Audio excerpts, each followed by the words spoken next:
Tawarin niyo ko! Tawarin niyo ko!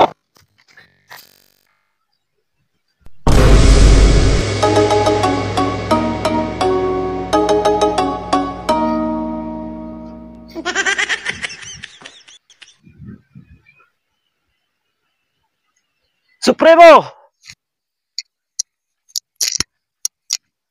Anong nangyari sa lakad nyo? Nabulyaso yung aming lakad. Huh? Supremo. Si Ignacio, wala pa. Nahuli. Andun. Di namin alam kung anong nangyari doon. Ignacio! Punsano! Ignacio! Punsano! Bakit ngayon ka lang? Naligaw ako. Ba't ang dami mong dumi sa katawan? Muntik na nga akong mahuli ng mga Kastila. Buti na lang nakatakas ako. Paano nalaman ng mga Kastila ang gagawin nating pagsalakay? Yun ang hindi namin alam, Supremo. Baka may nagtaksil sa himagsikan, Supremo. Ano nga? May nagtaksil. Matagal na panahon nating pinagplanuhan ang gagawing pagsalakay. Malamang isa sa atin ang nagtaksil. Maraming buhay ang nasawi. Dahil sa mga pagtataksil na yan. Gusto kong malaman kung sino nagtaksil. Supremo, alam na namin kung sino nagtaksil. Tama, Supremo. Alam namin kung sino. Bunorio, Ignacio, bakit ako? Meron na kaming ebidensya laban sa'yo. Tingnan mo yung kasuotan mo.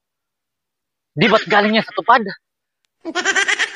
Wari naman eh, mas magaling ako kung magwalis kaysa sa'yo. Kahit sa bubong, nagwawalis ako. Kahit ating gabi. Oo nga. Pero bakit ikaw? Ikaw ang naisali dyan sa tupad na yan. Sa halagang 4,000, 5,000, o kung magkano man yan, ipinagpalit mo ang kilusan. Tapos yung asawa mo pa, kasama pa sa purpose. Tapos kami, wala.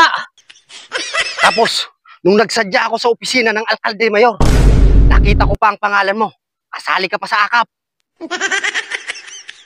Taksil ka, Punsano. Nagtaksil ka sa kilusan. Maraming buhay ang namatay.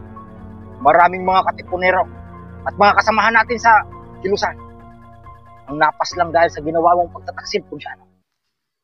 Alam mo bang nararapat sa'yo? Kamatayan dahil sa iyong pagtataksil. Supremo, nagawa ko lang yun. Kasi nalulung ako sa scatter. Nalulung ako sa scatter. Yan ang nga bang sinasabi ko sa iyo eh. Dahil sa kalalaro mo ng scatter. Pati ang kilusan pinagkanulo mo. Gunorio! Ipatawang parusa sa kanya. Oh no! Kamatayan ang nararapat sa iyo, Punsano. Tawarin niyo ako, Gunorio.